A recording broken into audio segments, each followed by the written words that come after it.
Everybody scared that guy. You talking about shit about what you say. It's almost to the point where you being too tough is against your health. David Benavidez is a monster, man. No one wants to fight this guy. Sky's the limit, brothers. Benavidez is the real deal.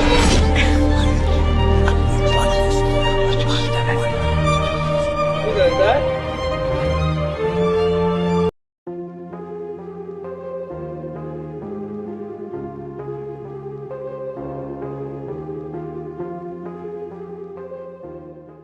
Depending upon how he takes Benavidez's power, and also depending upon how Benavidez takes Caleb Plant power, that's also going to say and tell and show how this fight is going to transpire over 12 rounds, if the fight goes 12 rounds. I believe between the two, as I spoke about it earlier, man, like Benavidez, he has the ability to stop Caleb Plant early. If he catches Caleb Plant and can put some shots together, he can get Caleb Plant in trouble. Now, we've seen when Caleb Plant fought Darrell, you know what I mean? Like, Bradman spoke about this, about switching up the tempo of your shots, and Caleb Plant has proved to be very good at that.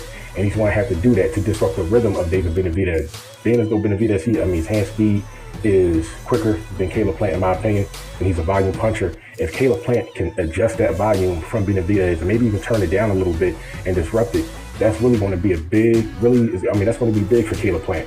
And if he is successful at that, that's going to make this fight even more interesting. I truly believe that Caleb Plant has the advantage if this fight goes the distance. If this fight gets close, especially let's just say round 6, round 7, this fight is still close, 50-50. I mean, it's going to be anybody's fight.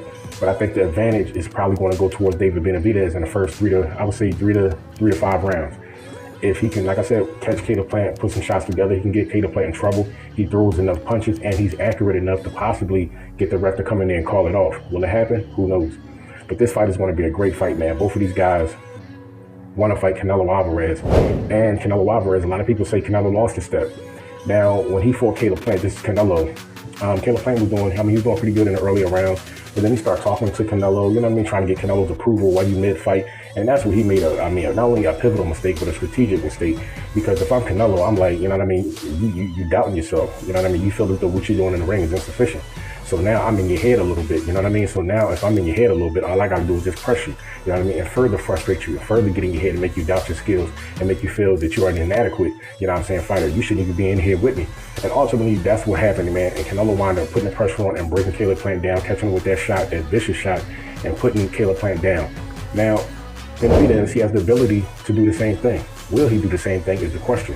Now, Bradman spoke about Caleb Plant being in better shape coming into this camp. He was about, like you said, between like 15 and 30% better shape coming into the fight. So about 5 weeks in the camp, Caleb Plant was ready to go. But we seen Benavidez, you know what I mean, physically, the alterations that he put his body through, he's really been going at it. So is he burnt out? That is the question for David Benavidez. How is he going to look the second half of the fight? Is he going to be gassed? Is he going to be winded? But if he still maintains his stamina, you know what I mean, and his tank is still pretty good. This is David Benavidez. Then this fight is not only going to be interesting, man, but I mean, it's going to be anybody's fight. And if the fight goes the distance, I mean, you never know. Benavidez is the favorite, but if he's not able to physically hurt, and you can see the damage on Caleb Plant, then Caleb Plant could possibly walk away with this fight on points.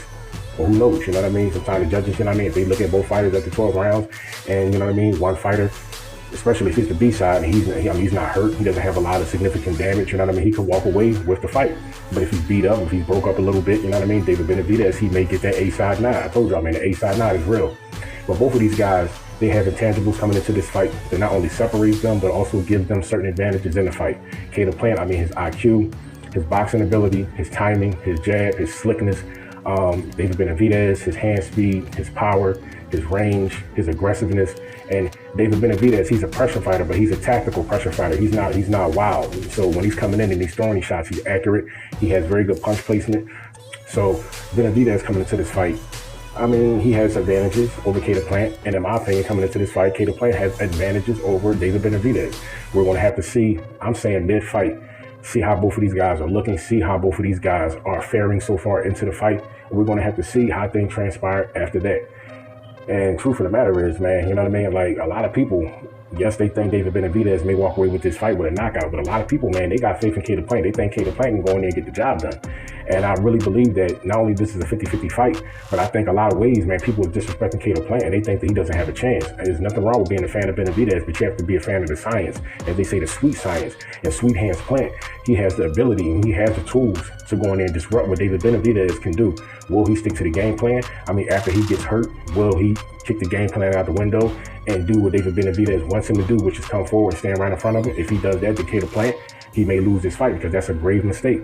But even if he gets hurt, if he can maintain the game plan, box David Benavidez, utilize his jab to the body and to the head, make sure that his angles are well, you know what I mean? Because he can't stand in front of David. He can't stand in front of David. He's going to always have to utilize his angle. When he's throwing that jab, he's going to have to sidestep, you know what I mean? Throw that jab to the body, throw that jab to the head, try to catch David Benavidez with that hook, just like he set up the rail. You heard Caleb Plant talking about the trap game. Now he's going to have to set David Benavidez up with these traps. Will David Benavidez fall for these traps is another thing. But I believe Benavidez coming into the fight with all that aggression, if he do like what Teofimo Lopez did when he fought George Kambosos, like trying to come out there with a head full of steam, then guess what? You may wind up losing the fight, you know what I mean? Because you might wind up getting caught with a shot, and it could be a flash knockdown or whatever. And Benavidez talked about going to the body. If Caleb Plant goes to the body, then guess what? It can be trouble, man, for David Benavidez, you know what I mean? Because he just acquired that muscle mass and his abs and all that, you know what I'm saying? So he don't have the same muscle density as Caleb Plant had. So I think Benavidez may be a little bit sweet to the body opposed to Caleb Plant. So Caleb Plant focus on those body shots, and if he catch Benavidez with something lovely, man, he can hurt Benavidez to the body, and he can definitely finish him up top. Caleb Plant, he also throws good combinations. Like I said, his hand speed may be a bit slower than David Benavidez, but Caleb Plant, he throws great combinations, and he does have good hand speed. He's not slow. He just may not have the same punch speed and output as David Benavidez, but Caleb Plant, he throws great combinations. He does have good hand speed, and he also has good punch placement. And like I said, he's a patient fighter. He also has good timing.